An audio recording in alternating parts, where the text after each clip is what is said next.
to learn about self-care isn't selfish, heal the family, and heal the world. My name is Lisa Price-Stutter. I'm one of the coaches here, and I help families to build rewarding, authentic relationships when there has been disruption, so that every family member feels happy, heard, and understood, and a family becomes a happy place. And I want to remind you, keep yourself muted if you are not sharing, so that we can avoid any background noise and we can concentrate on the message. And before we get started, I would like to share a little bit how this series, Heal Yourself, Self-Care is Not Selfish, came about. Group of us who are Women's Federation members, and we are all coaches trained by Heal the Women by Generational Healing, wanted to share our vision with the Women's Federation for World Peace. Women working together build the peaceful families and peaceful world under one God. So that's why we are here, and this is a new experiment for us. We are learning as we go, and we really honor you being here. Today's session is about safe conversation. Our presenter today is Myrna Lapres. Myrna is trained safe conversation facilitator, and she is the right person to lead us today. So welcome, Myrna. Thank you.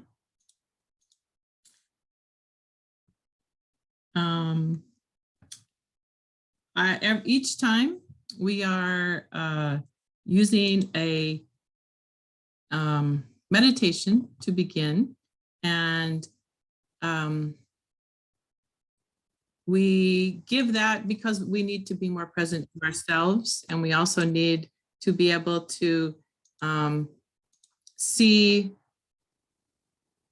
ourselves from the inside, but also it allows us to let everybody join us, and we're not just waiting for everyone. So it's dual purpose.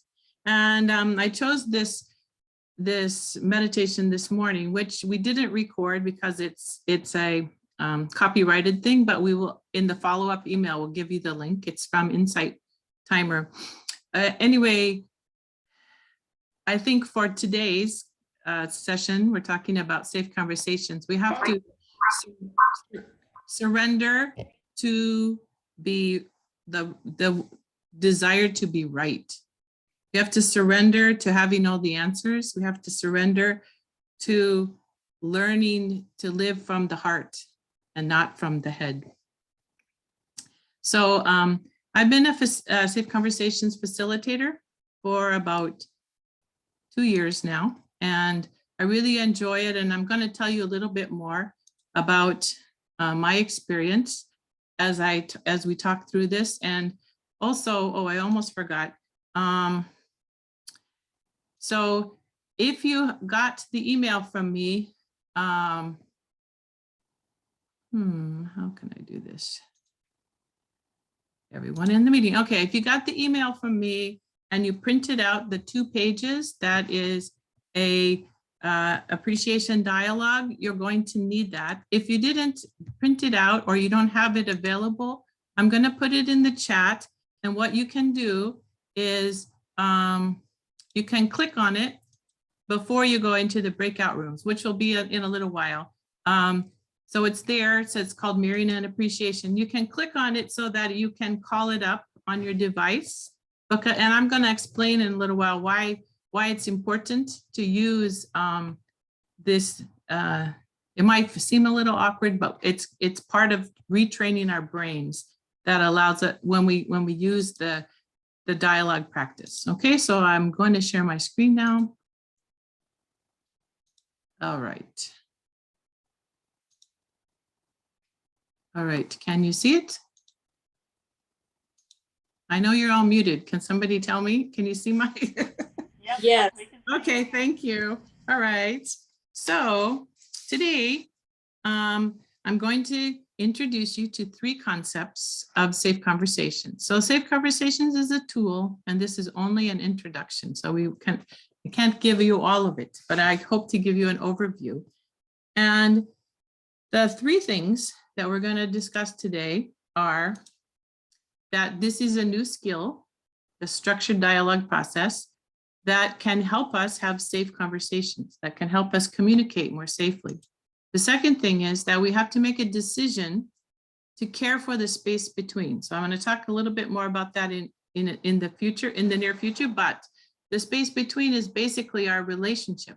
We have two people and our relationship is the space between, and what we put in that space is important, whether we put negativity or we put affirmations and appreciations. And the third thing is the idea, the realization that our past impacts our present relationships. And I will talk more about each of these things as we go into it.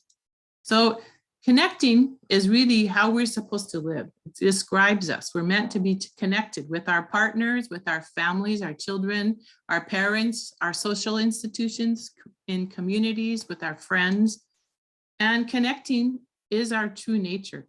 When we're connected to everyone and everything, then we can be fully alive. We can experience joy and wonder.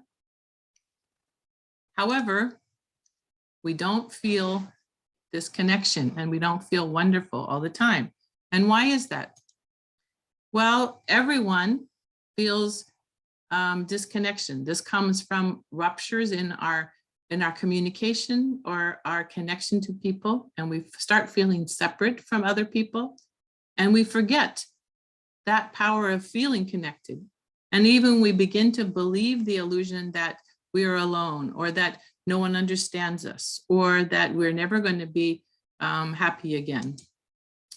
So Safe Conversations is a tool to help us create connection beyond our differences, meaning our worldviews, our opinions about things.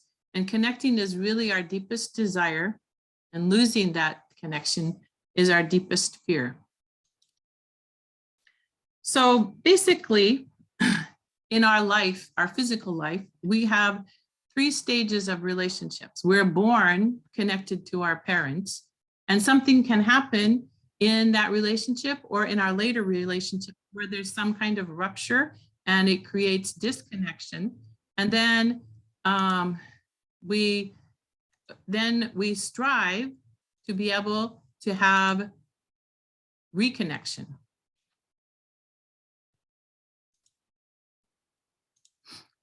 So I'm going to share a video with you.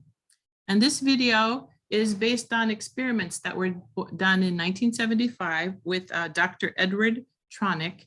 He was working at the Harvard University. And you'll see these 3 stages: the connection, the disconnect, and the reconnect, played out in this short video.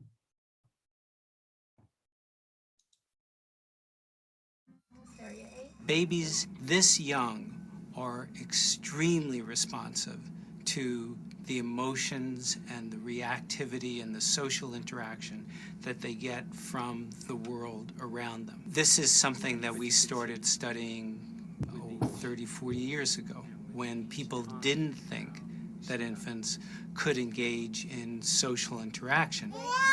In the still face experiment, what the mother did was she sits down and she's playing with her baby, who's about a year of age. I'm like a girl. Oh. And she gives a greeting to the baby gives a greeting back to her. Yeah. This baby starts pointing at different places in the world, and the mother's trying to engage her and play with her. They're working to coordinate their emotions and their intentions, what they want to do in the world. And that's really what the baby is used to. And then we ask the mother to not respond to the baby. The baby very quickly picks up on this, and then she uses all of her abilities to try and get the mother back. She smiles at the mother. She points because she's used to the mother looking where she points. The baby puts both hands up in front of her and says, "What's happening here?" She makes that screechy sound at the mother, like, "Come on, why aren't we doing this?" Even in this 2 minutes when they don't get the normal reaction, They react with negative emotions. They turn away. They feel the stress of it. They actually may lose control of their posture because of the stress that they're experiencing. Okay. I'm here. And what are you doing? Oh, yes. Oh, what a big girl. It's a little like the good, the bad, and the ugly. The good is that normal stuff that goes on, that we all do with our kids. The bad is when something bad happens, but the infant can overcome it. After all, when you stop the still face, the mother and the baby start to play again. The ugly is when you don't give the child any chance to get back to the good. There's no reparation, and they're stuck in that really ugly situation.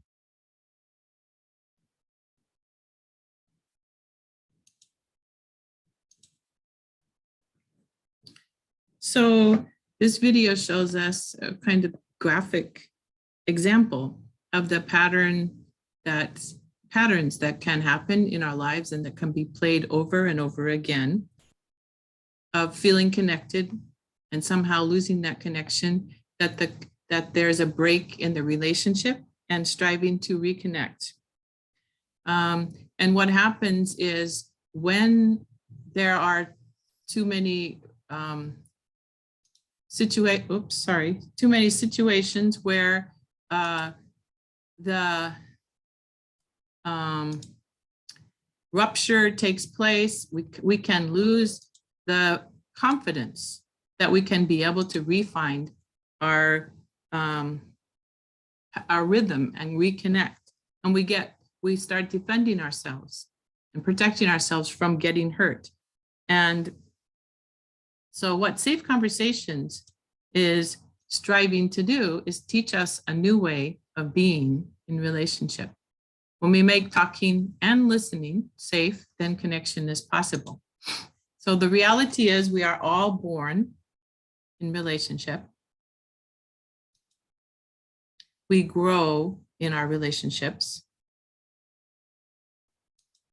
We are wounded in relationship, but we are also healed in relationships.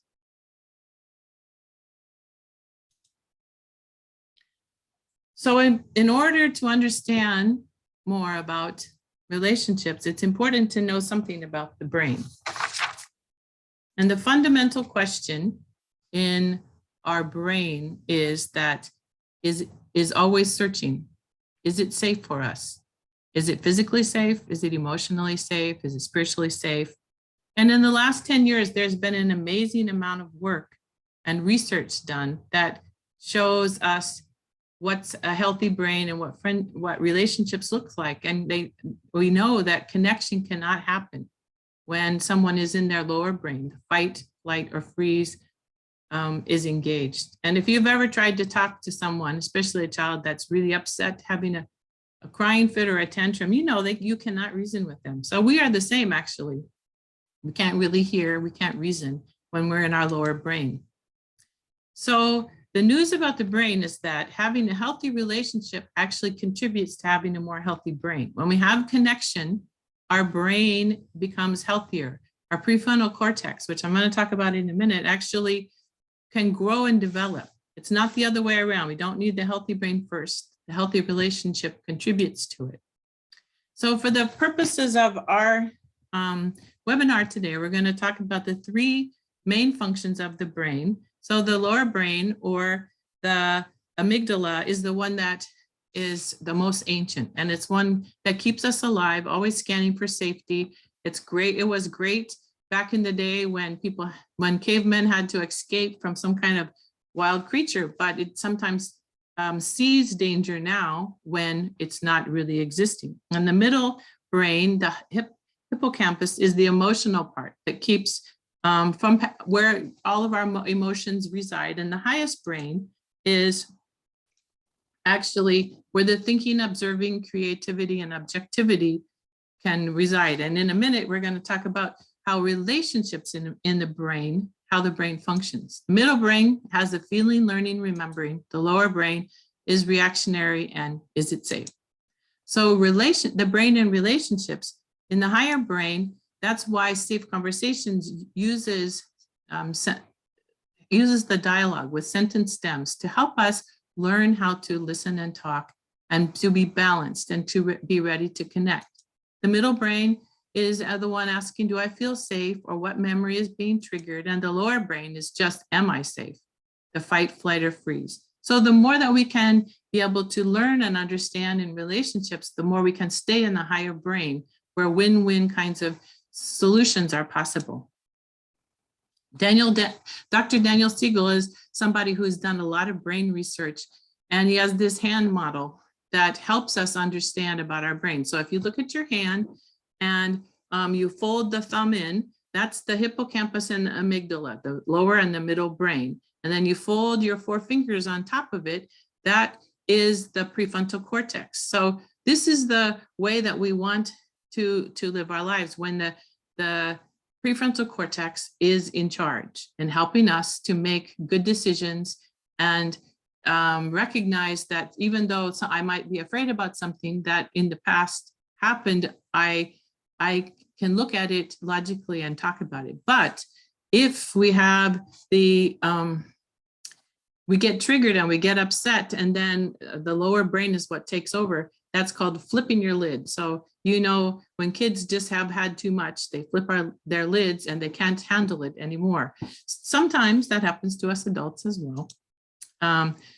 So the Safe Conversations process is working to integrate all 3 parts of our brain to allow quick access to the prefrontal cortex and to create co-create solutions where connection is possible.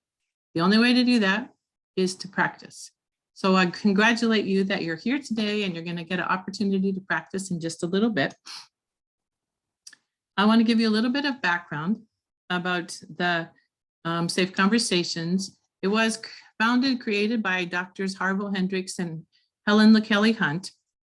They are New York Times bestsellers and leaders in the relational movement. In 2010, they got together with a bunch of other people who were studying and researching and working in the field of relationship.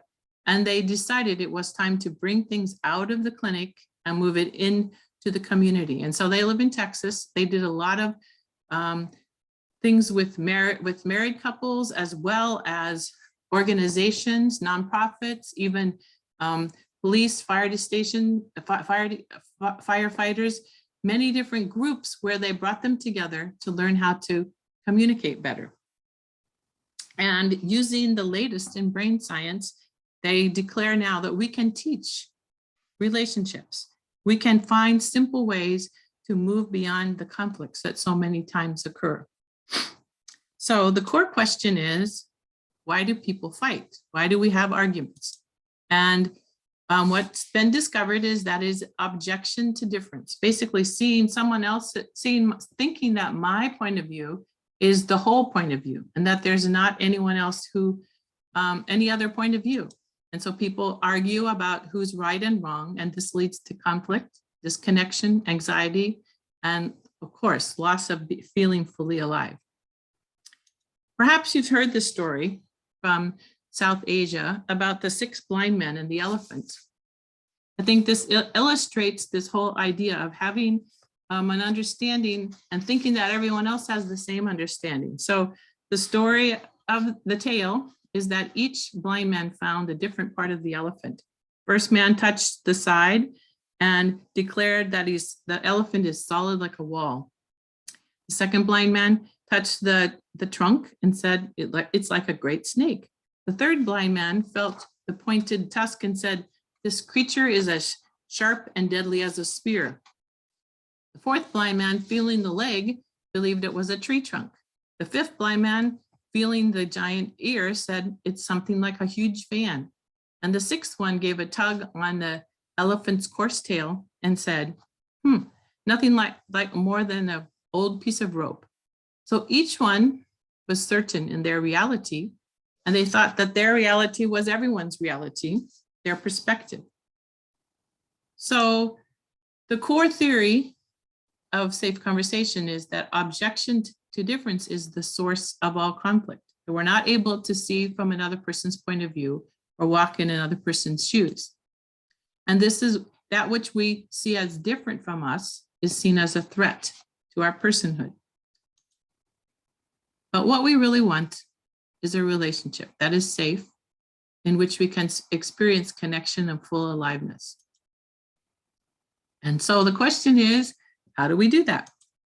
So no matter what kind of relationship we're talking about, as I mentioned in the beginning, a relationship consists of two people or two groups of people and the space between, which is their relationship. And if there's good communication, people are listening and talking, then there's safety and wonder. But when we knee-jerk from the past, when we allow ourselves to be triggered by past challenges and then we put them on the current relationship or person that we're talking to, we can't hear, we are not able to have the ability to listen to other people or to respond. There's no curiosity or empathy. So when we practice curiosity, instead of getting upset, we say, I wonder why this is happening or why that person thinks that way. And we want to know more, then connection can happen between us in that space between. So here I've touched on the two other things that I said I was going to discuss today, and that was the how our past impacts us, and that what we put into that space between impacts the quality of our relationships. And in the full Safe Conversations program, which is at least 4 hours, there is a decision that we ask people to make about putting zero negativity into that space between. Because as we know, it's not what you say often, but how you say it, the tone of voice we use, the facial expression that we have. And I want to just review what I'm talking about when I'm saying negativity. So negativity is any behavior another person experiences as negative. Words, tone of voice, eye rolls, facial expression, body language. There's heavy duty negativity, shame, blame, criticism. And negativity is not up for debate. If somebody perceives something as negative, we have to trust that it is, even if that's not our intention. If that's not what we think we're trying to communicate. And we need to learn to replace negativity with affirmations, genuine curiosity, appreciations, and caring behavior. So one of the challenges that we ask people to do is to remove all negativity from your relationships. You might think, oh, this is not a big deal, but I challenge you to do it even for one day. What we ask people to do when they're going through a course that is non-negotiable, and we ask them actually to take a pledge to do it for the next 30 days. So, maybe you don't think you do heavy duty negativity, but just even little comments that we make, criticisms and things. And the reality is that conflict is inevitable. In our lives, with other people, there's going to be conflict, but it's how we deal with it that changes everything. So I want to tell you a little bit about my story. This is a picture of me and my family. I'm the oldest, standing in the back next to my dad. I grew up in a family with parents who believed in stewardship and peacemaking and living for the sake of others, helping others. In fact, I was actually born in a maternity center in Mathis, Texas. My parents were unit leaders for the Mennonite Voluntary Service Center, and the maternity center was built because in that community, there was a high infant mortality rate. And I grew up with a lot of good memories. I used to live in Oregon, and we went to the Oregon coast a lot, did a lot of camping. But I grew up in a house with a lot of negativity and tension. My mom had a tough job. She had to take care of 4 kids, and my dad was a chaplain at a hospital and a pastor, so he was gone a lot, including nights at meetings and stuff. And she did a lot of fun projects for us. She was a teacher before she had all of us, but she was often overwhelmed, and it was unpredictable about when she would get upset with us. So when my dad came home after giving to people all day, he was often, it was hard for him to give us the love that we wanted and the attention. And even though my parents loved us, I know they did. I grew up believing that it wasn't safe to express fears and emotions. And I felt like emotions were scary things. So I tried to bury them deeply. And I became a doer, getting my value from being responsible and reliable and getting things done. But you know, the reality is I could only push down the emotions so long, and then sometimes I would erupt like a volcano, and it was pretty scary for me and for other people.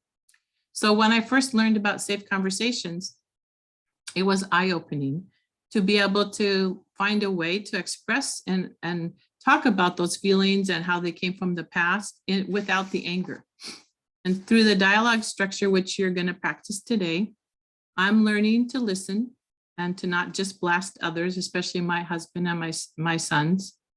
And it created a safety way, a process to explore those childhood experiences and the feelings behind them. About 3 years ago, at that time, my husband and I were living in Georgia. My granddaughter was born, and I came to California to help out. And I really loved it. It was wonderful to be there. But as I was cooking and cleaning and washing dishes and washing clothes and things, I felt some of the familiar negative feelings arrive of not feeling acknowledged or worthy. And then I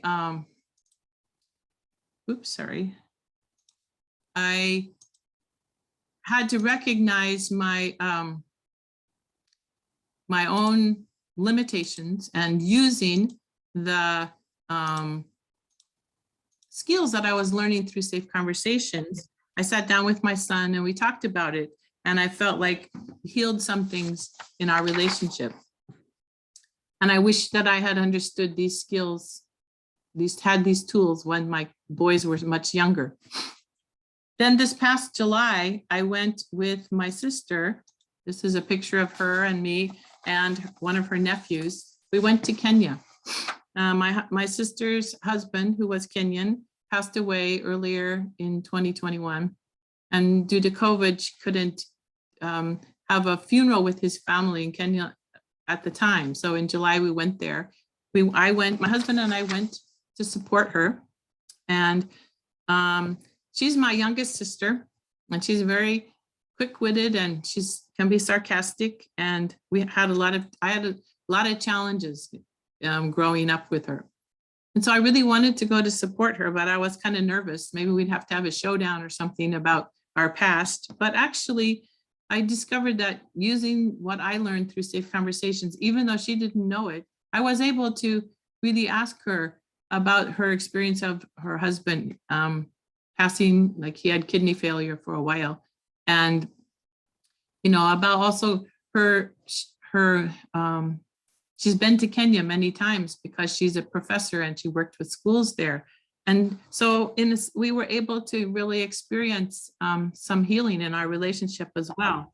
And I feel like that it was through my experience in safe conversations, I was able to respond differently, to work through my own emotions and keep them in check, and to have more empathy for her. And because of my experiences with safe conversations, I became a facilitator so that I can be able to help others. And it's been said that talking can be the most dangerous thing people do, and listening is the most infrequent.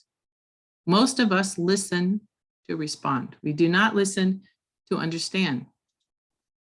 So safe conversations is a new way of talking where one person listens and one person talks, and then you switch. And this structure can provide safety and feeling heard in a way that many of us haven't experienced before. Our usual pattern of talking is more like a monologue where one person talks and one person listens or doesn't listen, but it creates more inequality and anxiety because it's not a cooperation. Whereas the structured dialogue creates balance and equality in the space between by really working to understand and also to have the opportunity to be heard. So now I'm going to talk briefly about the structured dialogue process. There's 3 parts: mirroring, validating, and empathizing. Today, we're only going to have time to practice one of them, the mirroring process. And it begins by making an appointment because this respects the other person's time and creates safety. And this was a really big thing for me to learn, that I didn't just go and start talking to my husband, but I asked him, is now a good time to talk? And if it's not, then we can make a time in the future when, in a half an hour or later tonight or tomorrow morning. Whoops, sorry. And so with mirroring, the listener has a role of saying, when the person talks, let me see if I've got that you said, and then checking, did I get it? And then asking, is there more about that? To be able to create a space for the speaker to be heard. And mirroring says to the other person that you matter. It's also important in our body language. We want to begin with taking a deep breath, and also not glaring, but, gazing, looking, inviting to the other person that we really want to hear what they have to say. So I'm going to play you a demo, a dialogue. If you have the structured dialogue accessible to you, if you've printed it, you can follow along if you want. These are 2 co-workers and they're talking, but the structure is the same, regardless of whether it's between friends, co-workers, a boss and a employee, partners, parent and child. The process is the same. It's what you say and how you listen can be applied to any different situation. And today, when you go into the breakout room, if you're with someone that you don't know, the way that you could give an appreciation is just to acknowledge that they're here today. They took time out of their Saturday and to learn and grow, or to become a better listener or a better communicator. So I'm going to go ahead and play the demo now.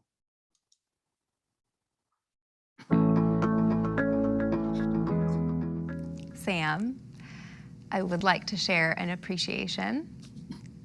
Is now a good time? Yes, Salika, now is a good time. Okay.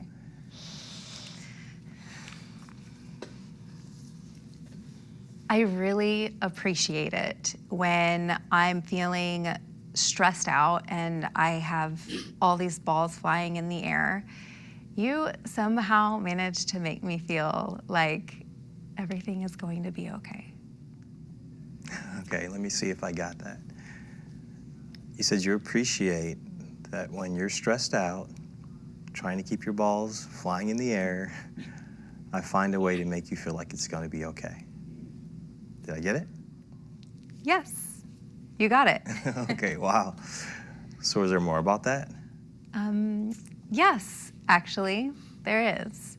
I really appreciate when I have all my balls flying in the air that you really make the time to help me set priorities. Okay, let me see if I got that. You said you also appreciate that I make time to sit down, look at what you're managing, and help you set priorities. Did I get it? Yes, you got it. Yes, thank you. And you know what? When that happens, I instantly feel calmer. So nice. It actually reminds me of when I was a little girl and my big sister would meet me at home after school, and I was playing sports and I was editing the yearbook and I had all this schoolwork to do, and she was just really amazing at helping me make a plan. Okay, so let me see if I got that.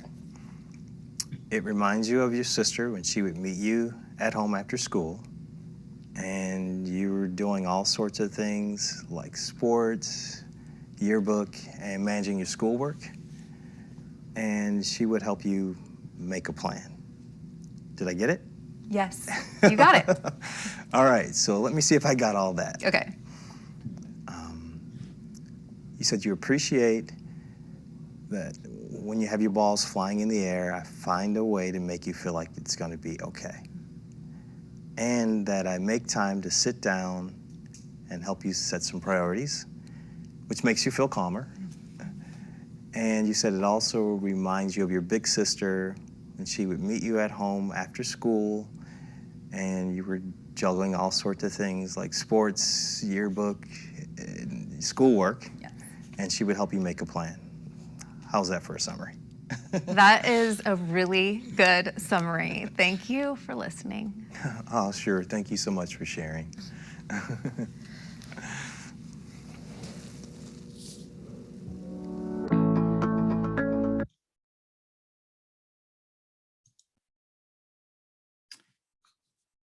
So hopefully you noticed, that they did follow the dialogue, and they did make, eye contact in the beginning. We can't give a hug at the end, but you can do a high five. I know that if this is your first time of attending this, then it might feel like a lot. But don't worry, because this is the kind of thing where there's no grading on it. It's a way to check out how you're doing and self-analyzing. And also, if you noticed, her thing that she was reminded of in the past was something positive, but it might be what you're reminded of in the past is that you didn't have that kind of support, or you didn't have someone that encouraged you. So it could be either before or after. So I'm going to go over just one more thing for you to be able, just to be clear. Let me share my screen. And then at the end, we're going to have a chance to be able to ask questions. I don't want to take too much time right now, because we could just go on forever. But I just want to go over a few more points.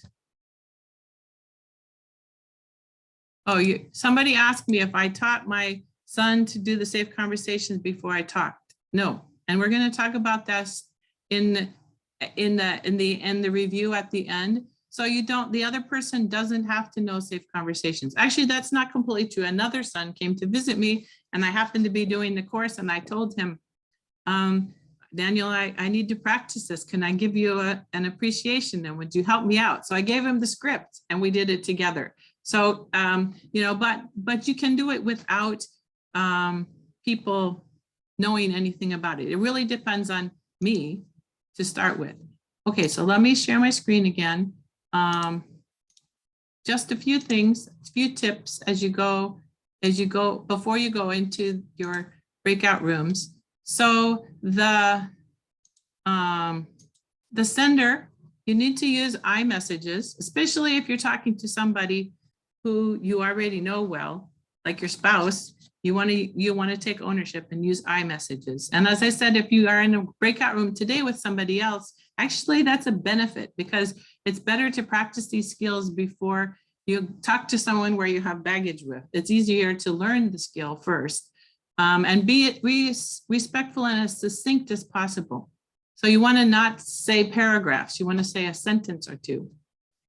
And then when the receiver says, let me see if I've got that, you tell them the best of your recollection, and then you check, did I get it? So if they didn't get everything, you could say, well, I also said this. And then they show curiosity. is there more about that? In the end, you summarize. Let me see if I've got all of that.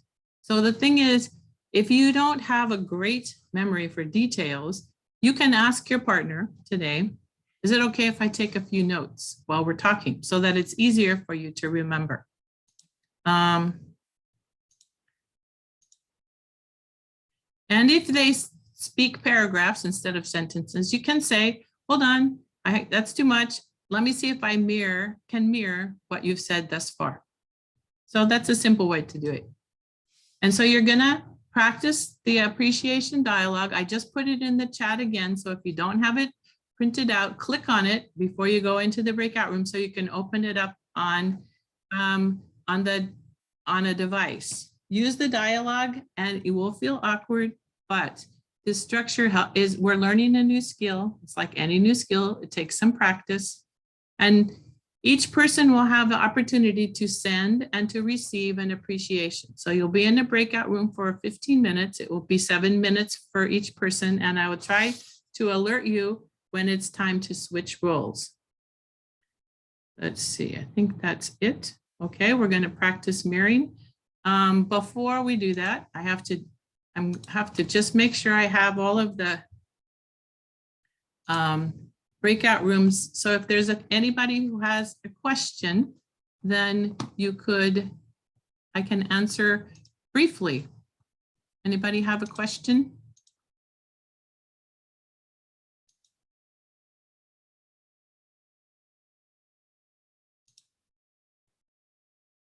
Okay, just give me a second here.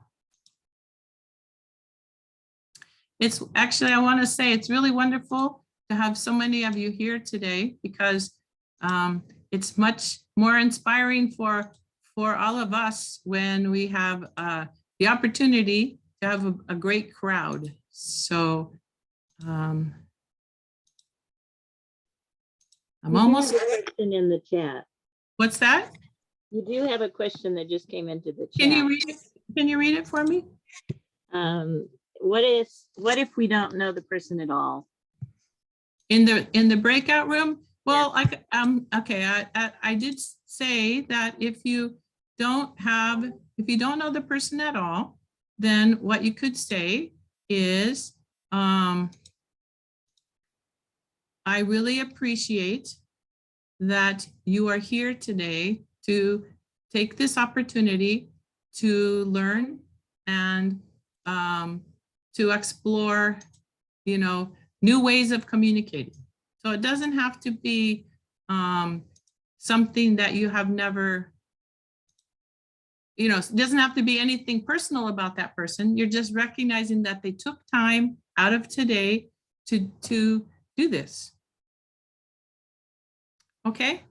All right. So as I said, when you go in the room, you'll have maybe a minute to introduce yourself. And if you, can you tell me how many people have access to the dialogue? Does everybody have it? Okay. No, All right. I don't have the dialogue. Okay, so go to the chat. I've been trying, but my Zoom lags. I'm not sure I can get it. Okay. Because of my internet. The chat I always have problems when I try to get things from the chat, but I'm trying. Okay, let me see where I put you. Hold on. Lisa Burns, do you have it? Yeah. Yes. Okay, so you're with Lisa, so she'll guide you. Okay. All right, here we go. I'm gonna open the rooms.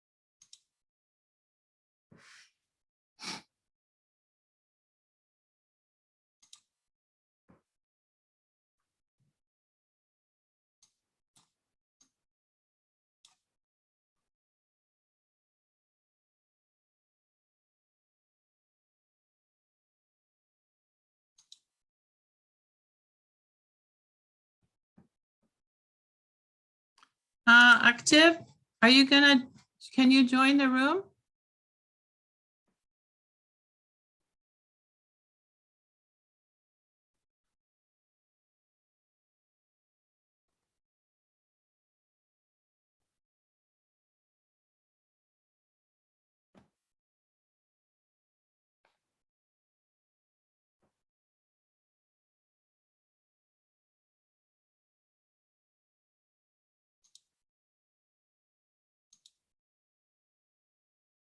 Is now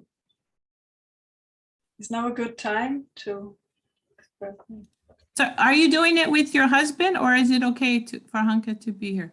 Yeah, I think so. He left, so he said I should do it. Oh, okay. All right. Sorry. No, it's okay. I think Okay. it's better that way because we are not so Okay. familiar Okay. with this yet. Thank you so Okay. much. Though. Yes.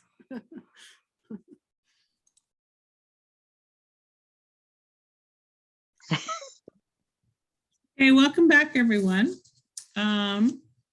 Is there someone who would like to share something about your experience, anything you realized about yourself in the breakout or things that you heard today? I think you have to unmute yourself and Yeah, go I ahead. can. Okay, so I had to say that when I first listened this thing, what you explained, and we watched the movie, I thought that this is so corny. I mean, I'm sorry to say, I was like, oh my gosh, hallelujah, what did I do for myself? But when I went through with this, I was with the Sarah Hirano, same thing, and I have the paper. It was really, I realized, yeah, this makes sense now. This is great that we practice, because I really thought first, like, oh my gosh, you know, but yeah, good, thank you. Right, thank you, Lisa. Someone else like to share something?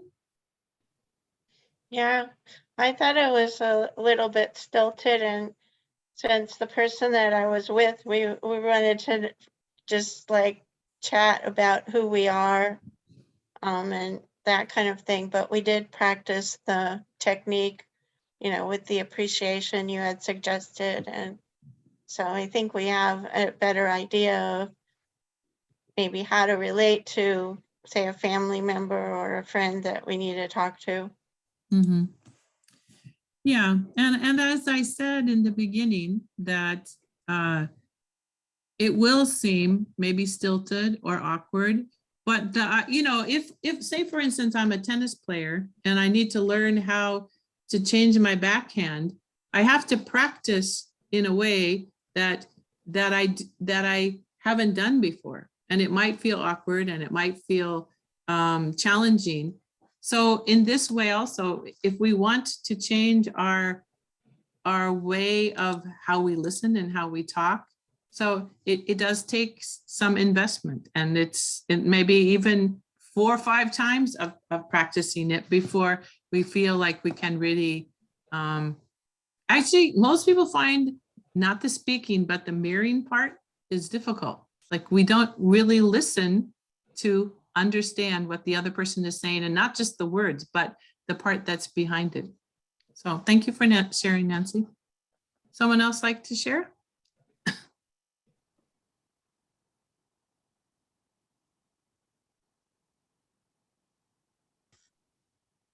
Don. Well, I'm can sorry. I speak? I'm sorry, 2 people are talking. Who? Donna and who was the other one? Here, Christine. Oh, Christine. Okay, so Christine, go ahead, and then Donna. Okay. I'm unmuted, yeah.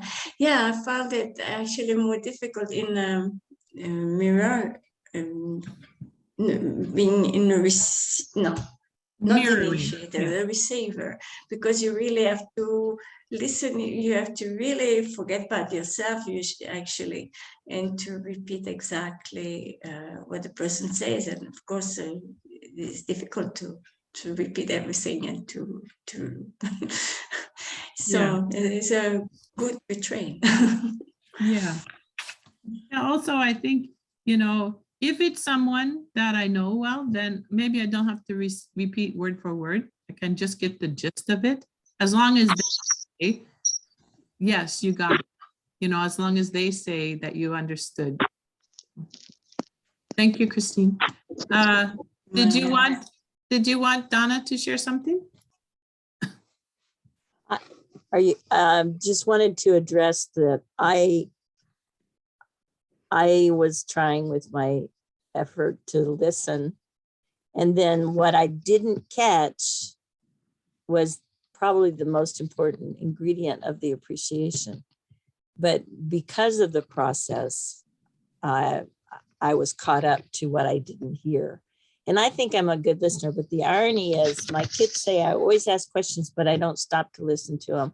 And I've fired 2 or 3 questions at a time without listening to their first answer. So I'm reawakening to the fact that I got a lot. I can refresh myself today and do a lot better. Yeah. So, you know, there are ways to use this appreciation. It doesn't have to, in everyday life, doesn't have to be a dialogue like this. You know, we can just say something. Oh, I appreciated that you did this. Remember in the beginning, I was talking about how in any relationship with 2 people, there's the space between, and what we put into that space is positive or negative and impacts the quality of our relationship. So acknowledging and appreciating other people is a great thing. Sometimes we have this practice of recognizing that we're grateful for things, but if we don't express them, the other person doesn't know it. You know, they don't catch that we're trying to how we feel about them. And so just being able to do it a little bit at a time is important.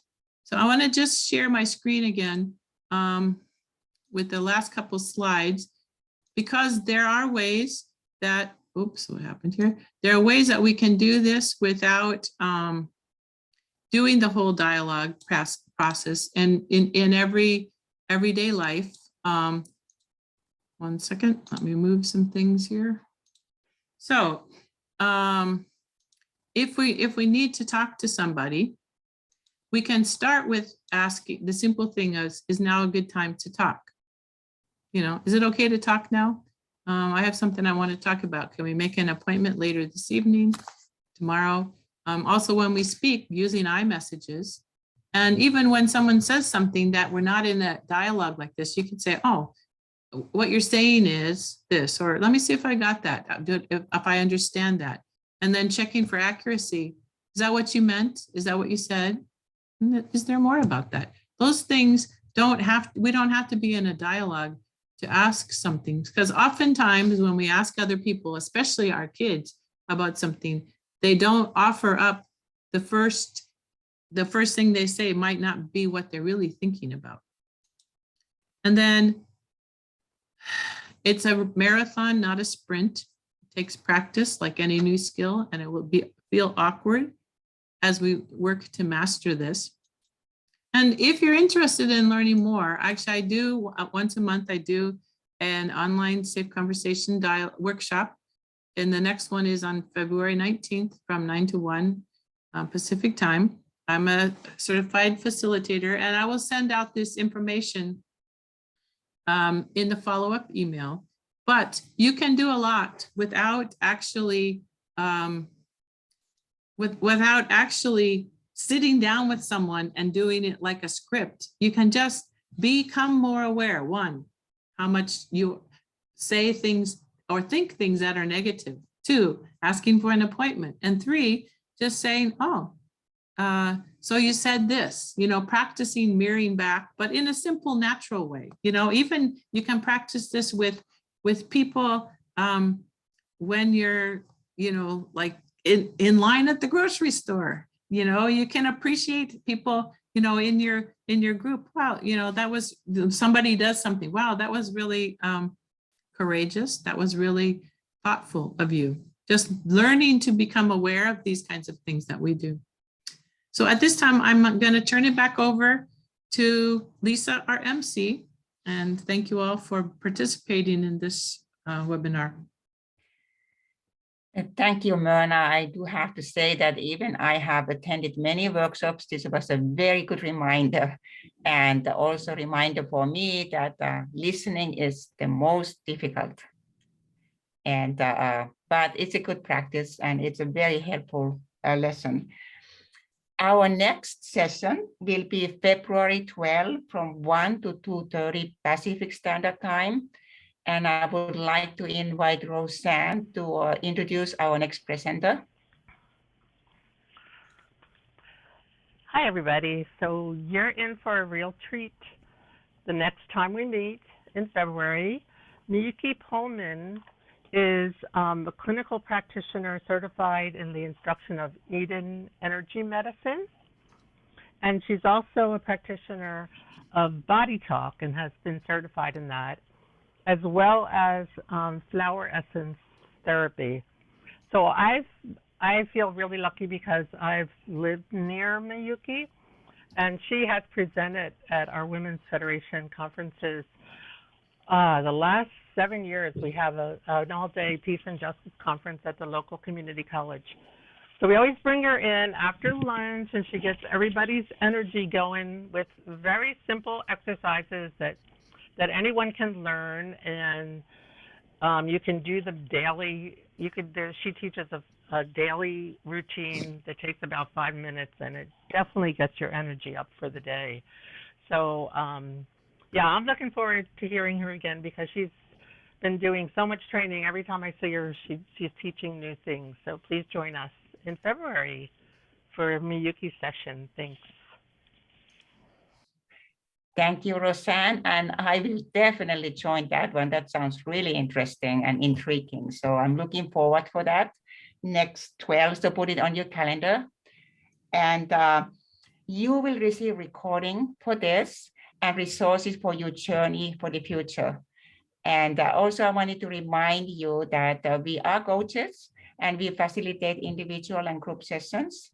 And if you like to explore more or contact any of us, follow-up email will be sent to you where you can get the information. But I want to thank you and I want to honor you all taking this time on Saturday and learning safe conversation and being there together in the same room with the same energy. I feel the energy of all of you. So I do appreciate you, and I'm looking forward to see you next month. And I'm wishing you a wonderful week, wonderful weekend, a wonderful month. May God bless you all. Bye. Bye. Thank you. Thank you. Thank you, everybody. Thank you, Myrna. Have a good weekend. Thank you, Lisa. Thank you. Thank you. So much. Okay. Thank you. Thank you. See you Bye. next time. Thank Bye. you. Bye. Bye-bye. Bye. everyone. Thank you very much, See you Myrna. next time. You're welcome. Bye, Sarah.